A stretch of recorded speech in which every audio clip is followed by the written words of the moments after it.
ধৰক এইটো আমি এইটো এতিয়া মানে যিটো আমাৰ মাটিৰ লেভেল আছে, মাটিৰ লেভেললৈকে আমি ইয়াতে পোষ্টটো উঠালোঁ।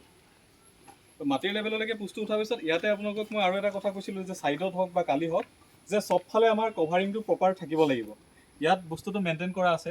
এফালেও মোটামুটি আমাৰ 40 mm কভাৰিং আমাৰ কলমত থাকিব লাগে।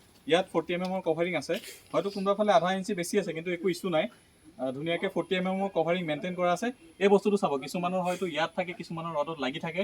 এইটো যাতে প্ৰপাৰ 40 mm কভাৰিং মেইনটেইন হয়। আৰু এটা কথা কৈছিলোঁ যে দুটা কলমৰ মাজত জইন হ'লে ইয়াত এনেকৈ কেইটামান পাথৰ দিয়া যায় বা এটা গাঁত কৰি দিয়া যায়। এই পাথৰকেইটা কিন্তু এনেই ভুলতে থাকি যোৱা নাই। এনেকুৱা যদি সমান হৈ যায় তেতিয়াহ'লে দুটা কলমৰ মাজত জইনটো ভাল নহ'ব, যাৰ কাৰণে এনেকৈ কেইটামান পাথৰ দি দিয়া যায় গুৰিত। পিছত কি হ'ব আপোনাৰ, যেতিয়া মানে ওপৰত জইন হ'ব আকৌ সেই জইনটোৰ মাজত ধুনীয়াকৈ মানে এডজাষ্ট হৈ যাব, দুইটাৰ মাজত ভালকৈ জইন হ'ব। আৰু পোষ্টৰ গুৰিত এইটো মানে ধৰক ঢালাই দিছে, যিকোনো পোষ্টৰ গুৰিত এটা মাষ্টাৰিং ব্যৱহাৰ কৰিব লাগে যাতে ৰডৰ মানে যিটো ডাইৰেকশ্যন আছে এইটো যাতে চেঞ্জ নহয়। তো সেই হিচাপতে কৰা গৈছে। এইটো আমাৰ গ্ৰাউণ্ড ফ্ল'ৰৰ ঘৰ হয়। তো ইমানলৈকে আমাৰ কাম হৈছে। আৰু ইয়াৰ ওপৰত আমি এতিয়া ইয়াতে বিম মাৰিম, যিটো বিম মাৰিম ইয়াতে মাটিত মাৰিম। তো মাটিত মাৰিলে ধৰক কি হয় যে কিছুমানে ভাবে যে গোটেই বিমৰ লুকটো মানে মাটিয়ে পাব। চ' মাটিটো একদম ধুনীয়াকৈ ধুমুচ মাৰি বহাই বহাই বহাই বহাই তাৰপিছত বিম ঢালাই দিয়ে। আচলতে বিমৰ যিটো লোড আছে সেই লোডটো মাটিয়ে নাপায়েই, সেই লোডটো পাব কলমে দিব জালিক।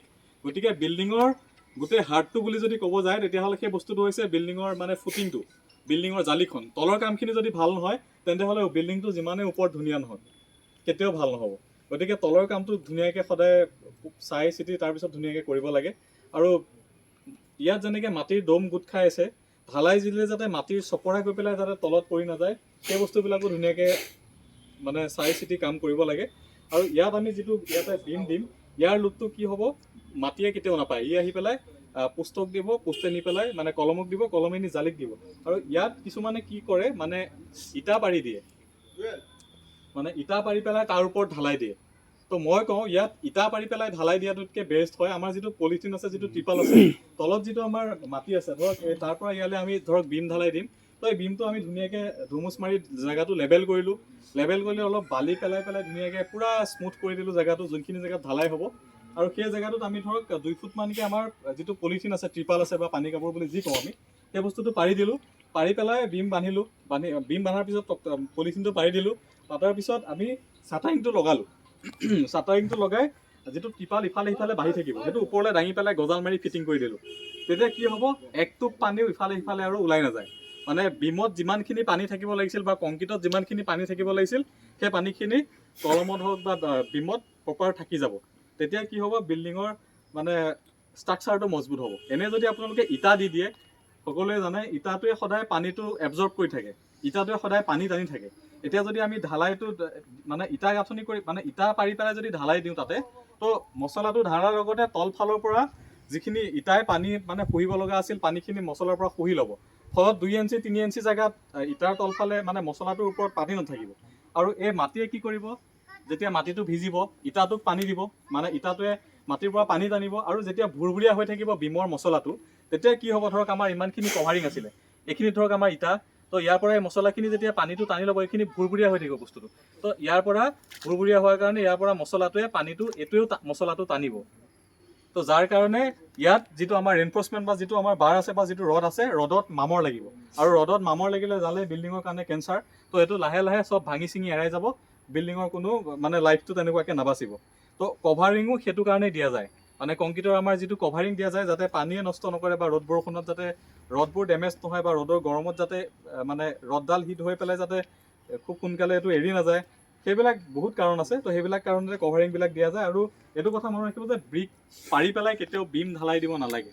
তো বৰ্তমান আমাৰ ইমানখিনিলৈকে কাম হৈছে। আৰু ইয়াৰ পিছতো যদি মানে হেৰি হয়, মানে লিণ্টাৰ দিলে, মানে লিণ্টাৰটো দিলে, বিম দিলে, বিম দিয়াৰ পিছত আমাৰ ব্ৰিকৱাল কৰিলে, আজি যদি আমি মানে লিণ্টাৰটো দিছোঁ মানে বিম ঢালাই দিছোঁ, বিম ঢালাই দি কিছুমানে কি কৰে পিছদিনাই, মিস্ত্ৰী হয়তো বহি থাকিব, গতিকে পিছদিনাই বা বিমটো ঢালাই দিয়ে লগালগ কি কৰে ব্ৰিকৱাল কৰি দিয়ে।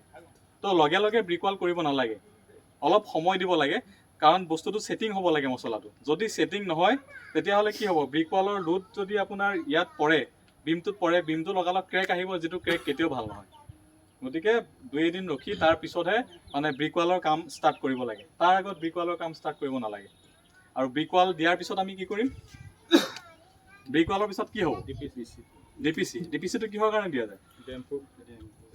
ডেম্প কোৰ্চ এইটো কাৰণে দিয়া যায় যাতে তলৰ পৰা যিবিলাক মইচাৰ বা যিবিলাক পানী আছে এইবিলাক যাতে ওপৰলৈ উঠি নাযায়, সেইটো কাৰণে দিয়া যায়। আৰু যিবিলাক আমি ব্ৰিক ৱাল কৰোঁ, আমি খিৰিকীৰ লেভেলত পাৰিলে এটা আমাৰ পিপিচি দিব লাগে, প্লেন কংক্ৰিট চিমেণ্ট এটা দিব লাগে, যাতে ওপৰৰ পৰা যিবিলাক ক্ৰেক ডেভেলপ হয় সেই ক্ৰেকবিলাক যাতে মানে তললৈকে ডেভেলপ নহয়। আৰু যিবিলাক আমাৰ উইণ্ডো দিওঁ, উইণ্ডোৰ তলত পাৰিলে 2ডালমান ৰড পাৰি পেলাই তাৰপিছতহে মানে খিৰিকীখন বহাব লাগে।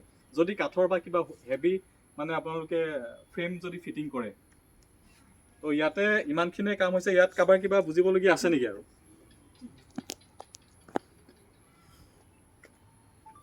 আৰু ইয়াত দেখিছেনে ৰডবোৰ ইয়াত এনেকুৱাকৈ কাটা আছে, জিগজেগকৈ কাটা আছে, হয় নহয়? কিছুমানে কি কৰে, ৰডটো একে জেগাতে কাটি দিয়ে। একে জেগাতে কাটি দিলে কি হ'ব, পোষ্টটো এজেগাতে ফেল মৰাৰ চান্স বহুত বেছি থাকে।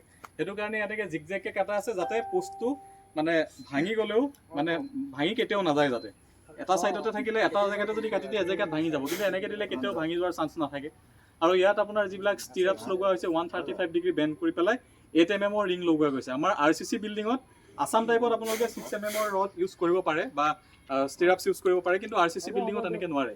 তেওঁলোকৰ এইটো এটা G+1 বিল্ডিং যদিও গ্ৰাউণ্ড ফ্ল'ৰটো বনিব আৰু ফাৰ্ষ্ট ফ্ল'ৰটোৰ ওপৰত টিং দি পেলাই এটা জাষ্ট আছাম টাইপৰ এটা বনিব। চ' ইয়াতে আপোনাৰ 16 ৰড ছডাল ব্যৱহাৰ কৰি পেলাই কাম কৰা হৈছে। আৰু বাকী ইয়াতে আপোনালোকে ৰডবোৰ দেখিছে, এনেকৈ চাই ল'ব যে দুটা পোষ্টৰ মাজত যাতে জইনটো পৰে। এতিয়া ধৰক ইয়াত আমাৰ ভেটিটো যদি ইমানলৈকে আহে তেতিয়াহ'লে দুটা পোষ্টৰ চেণ্টাৰত জইনটো কৰিব, চাই লওক। চ' নেক্সট ছাদখনৰ কাৰণেও নেক্সট যদি কোনোবাই কাম কৰে তেতিয়াও যাতে জইনটো ইয়াত এনেকুৱাকৈ কৰিব লাগে যাতে সিখন ছাদৰ ওপৰত আৰু 5 ফুট ওপৰত গৈহে যাতে জইনটো পৰে। এনেকুৱা হ'ব নালাগে যে জইন আকৌ আপুনি দুবাৰ কৰিব লগা হয়। এই বস্তুখিনি মনত ৰাখি ল'ব। আৰু শিল বালিখিনি কেনেকৈ চাব মই এবাৰ দেখাই দিওঁ।